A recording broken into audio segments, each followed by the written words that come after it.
अनीता बोली, मुझे अलग घर चाहिए, तुम्हारे परिवार के साथ मुझे नहीं रहना। विनोद बोला, अभी हमारी शादी को 1 साल ही हुआ है, इतनी जल्दी मैं अलग नहीं हो सकता। कुछ जिम्मेदारियां पूरी कर लेने दो, बहन और भाई की शादी कर दूं, फिर हम अपना अलग घर बना लेंगे। अनीता बोली, तुम्हारी बहन और भाई की शादी होने में तो कई साल लग जाएंगे, इतने दिनों तक मैं कैसे सब्र करूं? ये मुझसे नहीं होगा। विनोद बोला, मेरी पत्नी बने रहना है तो इतना सब्र करना ही होगा।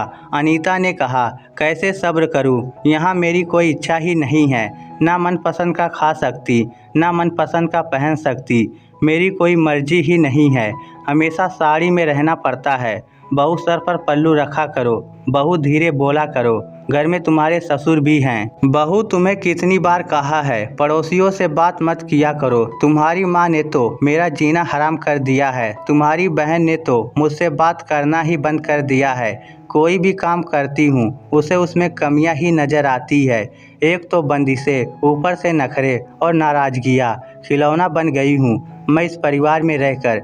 विनोद बोला, बंदिशें तो तुम्हारे घर में भी थी, तब तुमने कैसे दिन गुजारे थे? तुम्हारे पापा भी स्ट्रिक हैं, रोकना टोकना वह भी तो करते होंगे, तब भी एडजस्ट किया होगा तुमने। मेरे लिए भी कर लो यार, एडजस्ट करने का नाम ही तो जिंदगी है।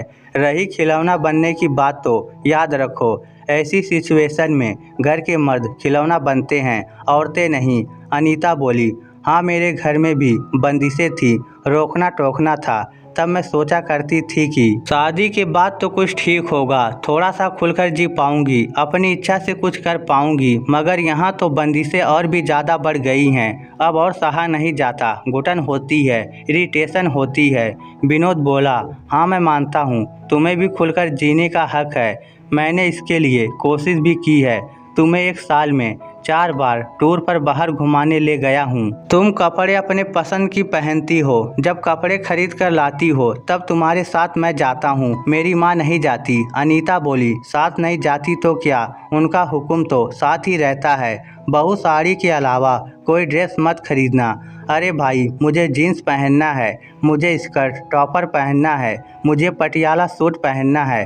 कैसा घर है, यहाँ बेटी सब कुछ पहन सकती है और बहू सलवार सूट भी नहीं पहन सकती। विनोद बोला, थोड़ा सब्र करो, ये बंदिशें भी हमेशा नहीं रहेगी। अनीता बोली, सब्र का क्या मतलब, 25 साल की हो गई हूँ, कब पहनूंगी? जब उम्र निकल जाएगी तब, जब बच्चे होने के बाद मेरा फिगर खराब हो जाएगा तब। विनोद बोला, ये स्कर्ट और जीन्स हमारी संस्कृति नहीं है यार, ये अंग्रेज भारत क्या आए, देश का सत्यानाश कर गए। अनीता बोली, संस्कृति और सभ्यता के नाम पर महिलाओं को दबाना बंद करो। अच्छा हुआ जो अंग्रेज भारत आए, वरना आज भी इस पुरुष प्रधान देश में महिलाएं पुरुषों की संपत्ति मात्र बनकर रह रही होती, सती बनकर पतिव्रता होने की परीक्षा दे रही होती।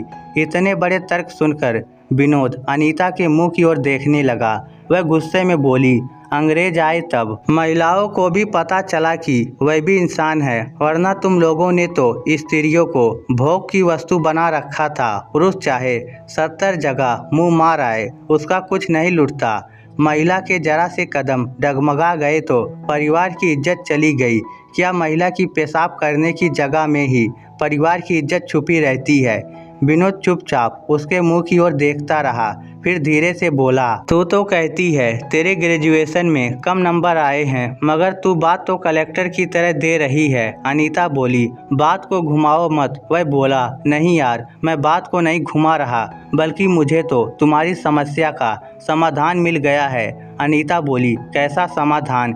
विनोद बोला, तेरी आज़ादी का, तेरे खुलकर जीने का समाधान, तेरे हर शौक पूरे करने का समाधान। वह घबराते हुए बोली, तलाक दे रहे हो क्या मुझे? विनोद मुस्कुराते हुए बोला, नहीं यार, तुम जैसी बुद्धिमान पत्नी को तलाक देकर मुझे क्या मिलेगा? मैं तो तुम्हारे सुनहरे भविष्य के बारे में सोच रहा हूँ। मैंने निर्णय कर लिया है कि कल से तू सिविल सेवा की परीक्षा की तैयारी शुरू कर रही हो। मैं तुम्हें एक बड़ी अधिकारी बनाऊंगा। अनीता बोली, तुम जानते हो मैं पढ़ाई में कमज़ोर हूँ, इसलिए मेरा मजाक उड़ा रहे हो। वह सीरियस होता हुआ बोला, तुम्हारी कसम, मैं तुम्हारा मजाक नहीं उड़ा रहा। तू घर के झमेलों की टेंशन लेने के लिए पैदा नहीं हुई है। छोड़ो ये सास की बंदिशें और ननद के उल्हाने। कल से तैयारी शुरू कर दो। अभी 25 साल की हुई हो, कुछ करके दिखाओ। अनीता बोली, मुझसे ना होगा। वह बोला, तुम्हें करना होगा, अपने लिए और मेरे लिए, हमारे बच्चों के लिए तुम कर सकती हो। अचानक वह सीरियस हो गई। उसे लगा जैसे जिंदगी फिर से शुरू हो रही है। एक ख्वाब अचानक मचल उठा है जो एक नई मंजिल के लिए उसे तैयार करना चाहता है। अगले रोज से अनीता ने पढ़ाई शुरू कर दी। इतनी ज़बरदस्त तैयारी में जुट गई कि वह खुद को ही भूल गई। प्रथम कक्षा से लेकर ग्रेजुएशन तक उसके कभी भी फर्स्ट डिवीज़न नहीं आई थी। इस कारण उसने कभी नौकरी लगने के बारे में सोचा ही नहीं था। पिता ने कमाने वाला लड़का ढूंढकर उसकी शादी कर दी थी। विनोद की अपनी खुद की दुकान थी, ठीक ठाक कमा लेता था। अनीता पढ़ाई में कुछ ऐसी लीन हुई कि उसे देखकर हर कोई दंग रह गया। विनोद ने तो ये सोचकर उसे तैयारी में लगाया था कि कुछ समय बिजी रहेगी तो वह जिम्मेदारियों से निजात पा लेगा, मगर अनीता ने उसकी बात को दिल पर ले लिया था। वह आईएएस में तो नहीं निकल पाई, मगर स्टेट सिविल सेवा में टॉप कर गई और एसडीएम बन गई। उसकी कामयाबी देखकर हर कोई दंग रह गया। एक बड़े पद का भार पड़ने के बाद वह बिल्कुल ही बदल गई थी। एक दिन विनोद ने उससे कहा, अब तो खुश हो ना। वह बोली, कहाँ खुश हूँ, देख नहीं रहे हो, जिम्मेदारियाँ बढ़ गई है। वह बोला, अब अपनी इच्छाएं पूरी कर लो, स्कर्ट पहनो, जींस पहनो, घूमो फिरो, मज़े करो। वह बोली, मज़े तो पति के पैसे उड़ाने में आता है, खुद की कमाई में वह बात कहाँ। वह बोला, मतलब अभी भी शिकायत है मुझसे।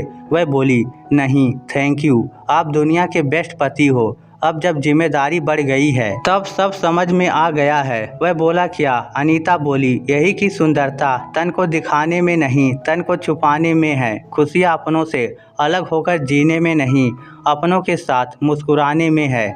मुझे मेरे पीछे के व्यवहार के लिए माफ़ कर दो। वह बोला, प्यार करता हूँ तुमसे, अपने परिवार से भी बहुत प्यार करता हूँ। तुम्हारी बातें कभी भी मुझे बुरी नहीं लगी।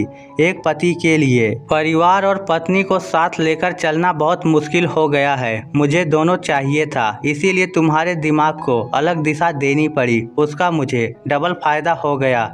आज मेरे पास परिवार भी है और पत्नी भी है। वह आगे बोला, भाई की शादी हो चुकी है, अगले महीने बहन भी अपने घर चली जाएगी। वह बोली, तुम्हारी बहन तो अभी भी मुझसे बात नहीं करती और कुछ दिनों बाद ससुराल चली जाएगी। तुम हमारा समझौता क्यों नहीं करवा देते? वह बोला, एसडीएम साहिबा, ये तुम्हारा अपना मसला है, खुद ही हल करो। अगर इतनी सी समस्या को हल नहीं कर सकती तो राजकीय कार्य कैसे करोगी? आप एक प्रशासनिक अधिकारी हो, आप जज भी हो, बड़े बड़े मुकदमों का फैसला कैसे करोगी?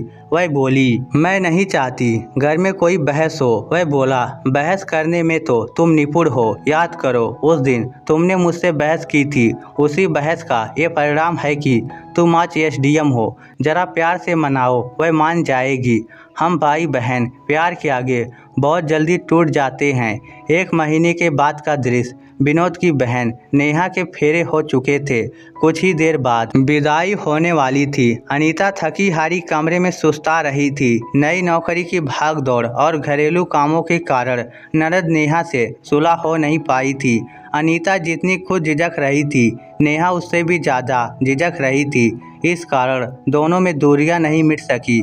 फिर नेहा की विदाई की घड़ी भी आ पहुंची।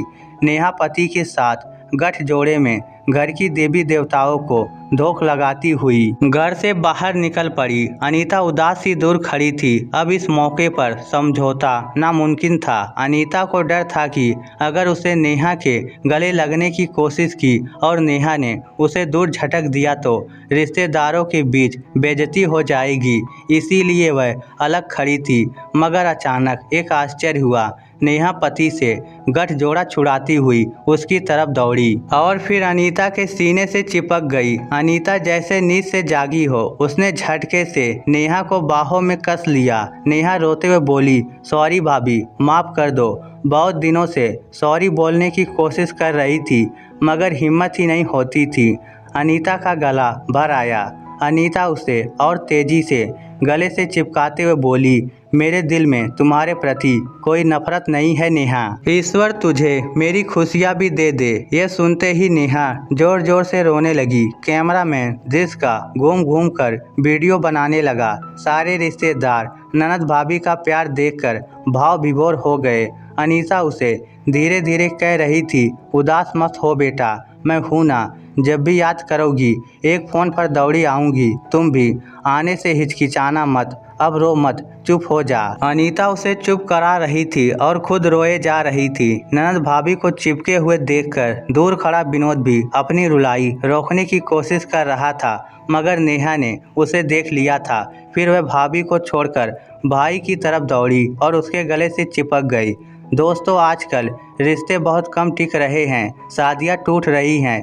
एक समय था जब साधन नहीं थे, ना फोन थे, ना आने जाने के साधन थे। इस कारण परिजनों का हस्तक्षेप नहीं होता था। लड़ाई झगड़े और मनमुटाव की बातें परिजनों तक नहीं पहुंच पाती थी, और जब तक पहुंचती तब तक मामला ठंडा हो चुका होता था। मगर आजकल हालात अलग हैं। मिनट मिनट की खबरें इधर की उधर होती रहती हैं। इसीलिए अपनी संतान को रिश्ते निभाने के लिए भी प्रशिक्षित करें। इस स्टोरी को लेकर आपकी क्या राय है, नीचे कमेंट करके हमें ज़रूर बताइएगा। धन्यवाद।